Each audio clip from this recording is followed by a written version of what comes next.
Families இன்னைக்கு நம்ம வீட்டில் என்ன ஸ்பெஷல்னு பார்த்துடலாமா? ரக்ஷு வந்து வீட்டில் தான் இருக்கான், காலேஜ் போகல. நிரு வந்து இன்றைக்கி எக்ஸாம், அவன் போயிட்டான். அவனை கொண்டு போய் விட்டுட்டு வந்து 9 மணிக்கு மேலே தான் சமைச்சேன். வாங்க என்ன சமைச்சேன்னு பார்த்துடலாம். இந்த பக்கம் பார்த்திங்கன்னா சூடாக சாப்பாடு குக்கரில் வச்சு தான் அப்படியே நான் பாத்திரத்தில் மாற்றிப்பேன். இந்த பக்கம் பார்த்திங்கன்னா பாவக்காய் புளிக்குழம்பு கொஞ்சமாக வச்சிட்டேன், கொஞ்சம் இல்லை கொஞ்சம் நிறைய வச்சிட்டேன், நாளைக்கு இருந்தாலும் சாப்பிட்டுக்கலான்ட்டு பாவக்காய் புளிக்குழம்பு.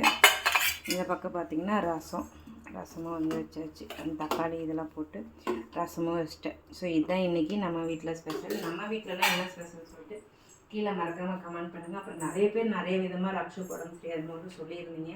கண்டிப்பாக அதெல்லாமே ஃபாலோ பண்ணிக்கலாம், சுற்றி போடலாம். அதுக்கப்புறம் நான் சமைக்கிறது எல்லாமே வாயு புட்டுன்னு சொல்லிருந்துச்சு, வாயு சாப்பாடாக சமைச்சு கொடுக்குறேன் அப்படின்னீங்க.